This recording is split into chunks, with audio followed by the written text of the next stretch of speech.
So the next mold maker I'd like to bring to the stage is Lester Jones with Custom Mold in Minnesota. Custom Mold has a laser powder bed metal 3D printer with milling capability built in.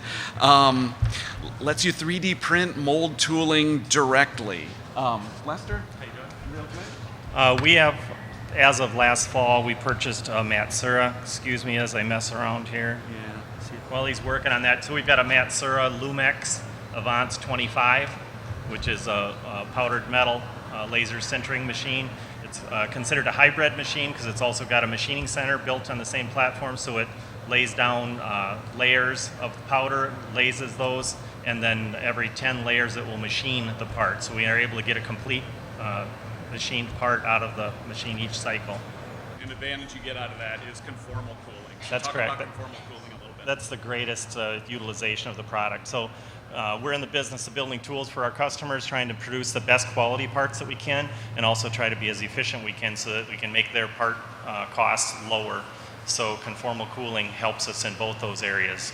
We've got, at the end of this, if you'd like, there's some copies of a white paper at the back of the room. You can take a look. We ran a part that is sitting down here on the floor, a rather large core for battery housing. Built it in an existing mold base, so we were somewhat limited with the ins and outs of the water, but we put some helical spirals of cooling in that. We're able to take 8 seconds out of an 18-second cool time, reduce the warp in the part, overall improve the cycles.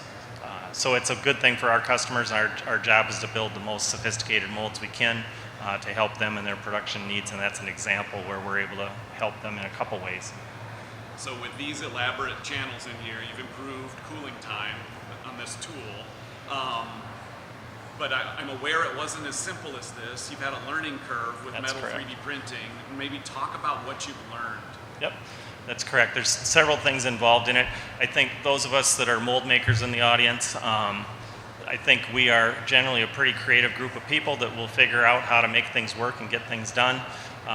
If we're working in 3-axis CNC machining and then we decide that we're going to invest in 5-axis machines, that's something that we're somewhat familiar with. We're expanding that, taking it in a different direction, making it a little bit more difficult, but it's sort of just going to the next step.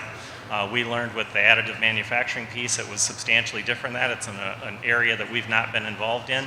So the first thing we do is you end up taking probably one of your best people in the existing operation and having to pull them off of what they're doing very, very well and put that on something that they know nothing about.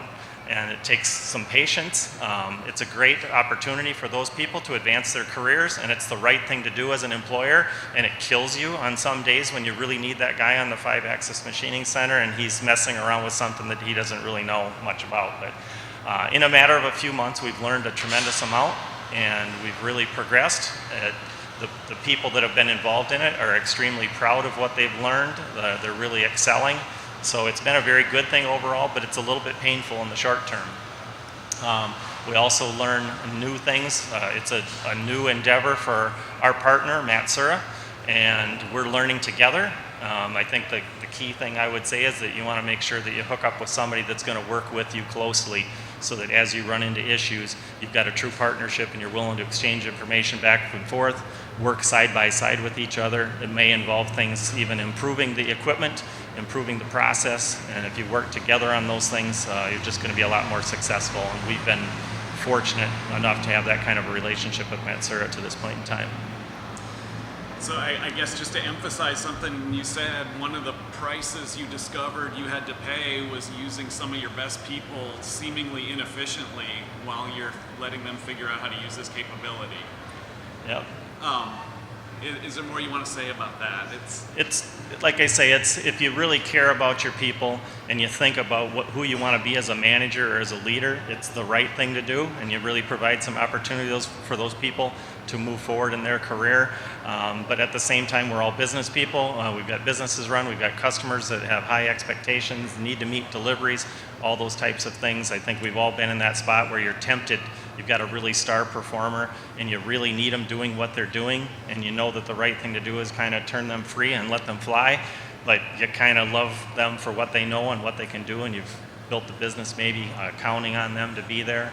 So it's a challenge, but I think we probably all know in our best moments you sit back, we know the right thing to do is to give them those opportunities to move forward and learn, expand their career. I very briefly picked up the parts you brought. Yep. So 3D printed mold tooling, milled as you go, Yep. right?